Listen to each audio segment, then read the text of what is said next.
اس نے اپنے ہاتھ سے کبھی گناہ کیے نہیں، اس نے اپنے قدم سے کبھی گناہ کیے نہیں۔ یہی بات میں بتانا چاہتا ہوں کہ جب باپ ابو صالح مرزا جنگی دوست ہو، جب ماں ام خیر فاطمہ جیسے ہو، گھر میں جو بیٹا ہوتا ہے بیٹا غوث اعظم ہوتا ہے۔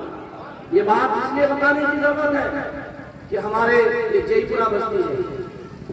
ادھر کرتلا پوسٹ آفس لائن سے چل کے آ رہا ہے، اور جو ناچنے والے ادھر نہیں ناچ پاتے ہیں ادھر آ کے ناچتے ہیں، وہ ناچنے والے آ کے آپ کے یہاں ناچتے ہیں، اور بدنامی کس کی ہوتی ہے؟ جئی پورہ والوں کی ہوتی ہے۔ شادیوں میں آپ کے یہاں ناچ رہے ہیں، جو ناچنے والے ماحول خراب کرنے والے آپ کہاں لے کر آپ کے آنگن میں ناچتے ہیں، نام خراب کس کا ہوتا ہے؟ آپ کا ہوتا ہے۔ اس لیے میری آپ سے ذمہ داری ہے، آپ سے گزارش ہے کہ جو لوگ اس بستی کے ذمہ دار ہیں وہ کوشش کریں کہ یہاں کے پابندی لگے کہ نہ لگے، کہ ہماری دینی ذمہ داری ہے کہ ہم شادیوں میں ناچ گانے ڈیجے بازی سے پرہیز کریں۔ اگر ہم پرہیز کرتے ہیں تو اللہ کی ذات سے ہمیں امید رہے گی اس شادی کے ذریعے کہ ہمیں اولاد ملے گی، وہ اولاد ہمیں برسا جائے۔ آخری بات میں یہ کہنے کی کوشش کروں گا،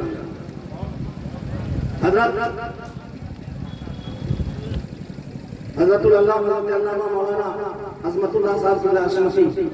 انہوں نے عنوان یہ دیا تھا کہ عورتوں کے تعلق سے کچھ بات ہونی چاہیے۔ میں بہت جلدی میں، میرے وقت مختصر ہے، ایک حدیث وہ بھی نامکمل، اس کا ایک ٹکڑا پیش کر کے اپنی بات ختم کروں گا۔ امام شمس الدین ذہبی رحمۃ اللہ تعالیٰ علیہ نے، یہ بھی اسی سے متعلق ہے، اپنی کتاب القبائر میں اس حدیث کو نقل فرمایا ہے۔ اس حدیث کا مفہوم یہ ہے کہ اللہ کے رسول صلی اللہ علیہ وسلم کی صاحبزادی حضرت فاطمہ رضی اللہ تعالیٰ عنہ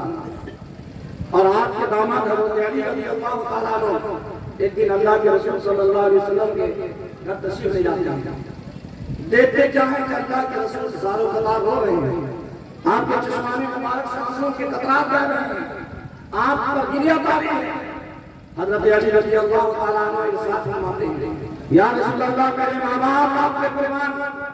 آپ نے یہ چشمانے مبارک سے آنسو کیوں نکل رہے ہیں؟ آپ پر گریہ کیوں تاری ہے؟ آپ اس قدر زار و قطار کیوں رو رہے ہیں؟ اللہ کے حضور نے ارشاد فرمایا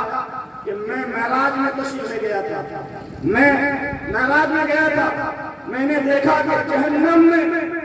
میری امت کی عورتوں کو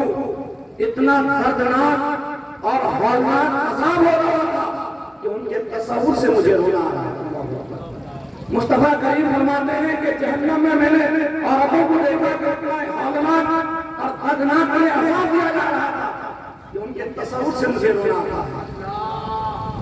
حضرت علی رضی اللہ تعالیٰ نے پوچھنے لگے ہیں، یا رسول اللہ کرم فرمائیں، بتائیں کہ وہ عذاب کیسے تھے؟ اللہ کے پیارے رسول ارشاد فرماتے ہیں کہ میں نے عورت کی ایک جماعت کو دیکھا کہ جہنم میں اسے بالوں سے باندھ کے لٹکا دیا گیا ہے۔ کس سے باندھ کے؟ اتنا سننا تھا، کتاب میں لکھا ہے کہ حضور کی شہزادی حضرت فاطمہ رضی اللہ تعالیٰ عنہ بے قرار ہوتی ہیں۔ ابا حضور کرم فرمائیں،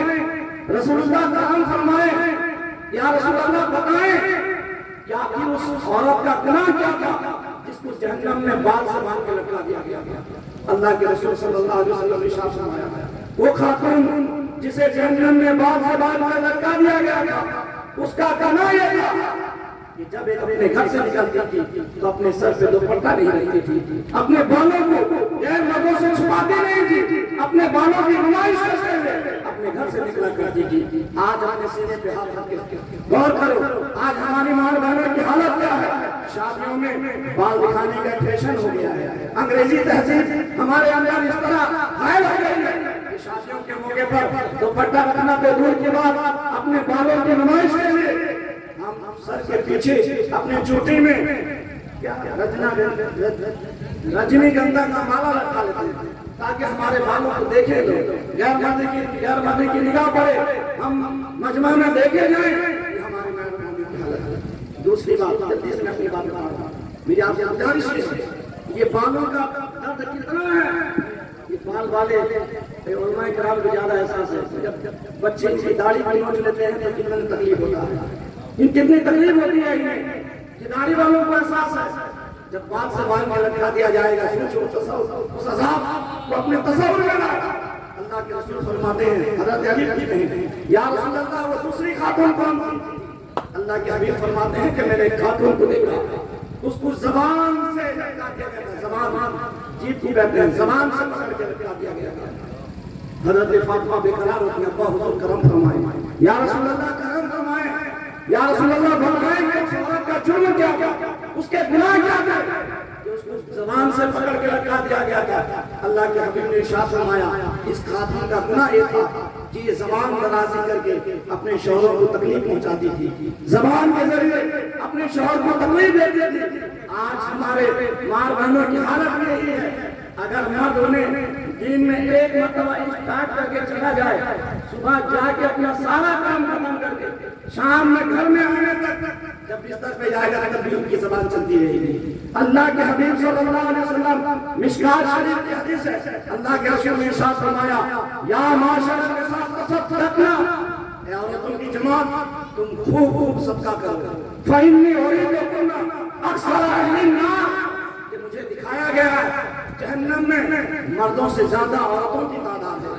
قلنا بما یا رسول اللہ، تو عورتیں پوچھنے لگی یا رسول اللہ ایسا کیوں ہے، جنت میں مردوں کے مقابلے میں عورتیں زیادہ کم ہیں؟ نبی نے تو جملہ ارشاد فرمایا تھا تکسبن اللانا وتکفرن العشیر، کہ تکسبن اللانا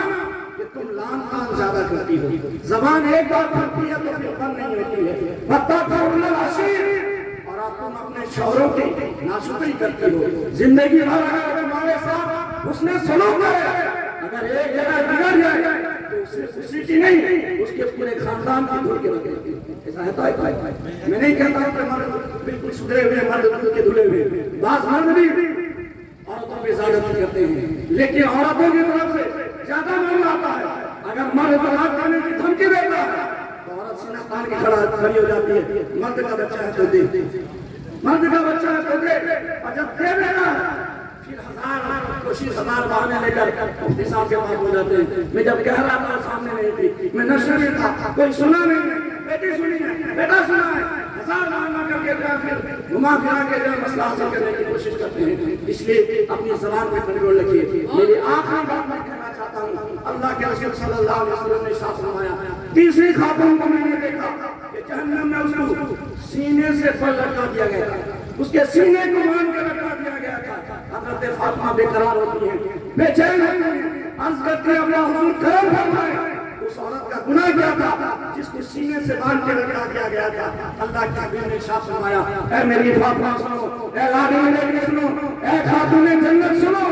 اس عورت کا گناہ یہ تھا کہ شادی شدہ ہونے کے باوجود یہ غیر مردوں سے تعلق بناتی تھی، غیر مردوں سے تعلق رکھتی تھی، کسی گناہ کی پاداش میں آج اسے جہنم میں سینوں سے باندھ کے لٹکا دیا گیا ہے۔ میں آپ سے کہنا چاہتا ہوں آج ہمارے معاشرے کی حالت کیا ہو گئی ہے، پتہ ہی چلتا ہے شادی ہونے کے باوجود دو دو بچے کی ماں، تین تین بچے کی ماں کسی دوسرے مرد کے ساتھ، کسی دوسرے لڑکے کے ساتھ فرار ہو گئی ہے۔ ہمارے مسلم معاشرے میں یہ حالت بن گئی ہے، وہ فرار لے کے جانے والا آپ تمام نوجوانوں سے میری گزارش ہے کہ دوسرے کی بیوی کو لے کر بھاگنے والا وہ اپنی زندگی بھر لے کے یہاں دنیا کی نگاہوں سے اپنے شہر سے اپنے گاؤں سے چلا جائے گا، لیکن زندگی جو اس کے ساتھ گزارے گا خالص زنا ہوگا، خالص حرام ہوگا۔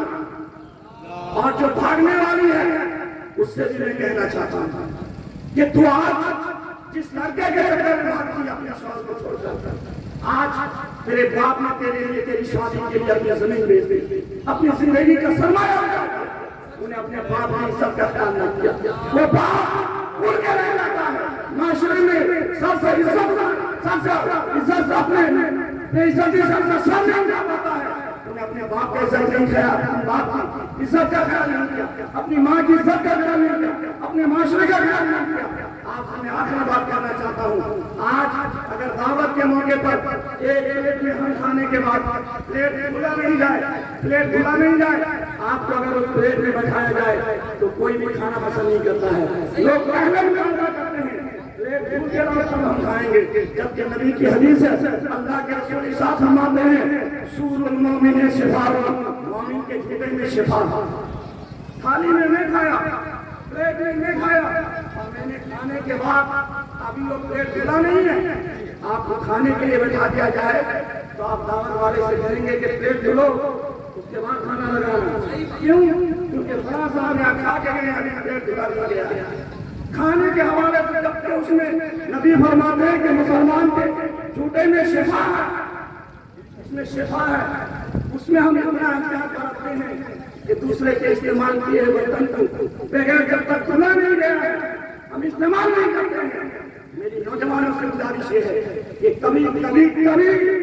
کسی شادی شدہ کو لے کے بھاگنے کی کوشش نہ کریں, کیونکہ آپ کا ایک عمل صرف اس گھر والوں میں نہیں پورے اسلام کے لیے ایک بدنما داغ ہوتا ہے, پورے اسلام کی بدنامی ہوتی ہے, مسلمان قوم کی بدنامی ہوتی ہے, مسلم معاشرے کی بدنامی ہوتی ہے. آج کے بعد آج یہ معاملہ اس لیے بڑھتا ہے کہ ہم اپنے دوستوں کو, اپنے رشتے داروں کو اپنے گھر میں داخل کراتے ہیں, ان کے سامنے اپنی بیویوں کی تعریف کرتے ہیں, ان کے حسن کی نمائش کرتے ہیں, اور پھر جب ہم مارکیٹ میں رہتے ہیں ہمارے دوست کو اپنے گھر میں آنے کی اجازت رہتی ہے کہ میرا دوست ہے, میری بیوی کے ساتھ بیٹھے, ان کے ساتھ ہنسی مذاق کرے, اس کے ساتھ دل کی بات کرے. جب ہماری اپنی موجودگی کو ہمارا دوست تاک لیتا ہے اب نوبت آتی ہے کہ ہمارا دوست ہمارا دشمن بن کر ہمارے گھر کی عزت پہ ہاتھ ڈالتا ہے. اس لیے میری آپ سے گزارش ہے اس معاملے میں حساس رہیے. اللہ تبارک و تعالیٰ کی بارگاہ میں دعا ہے کہ جتنی باتیں مولا ہم سب کو ہمارے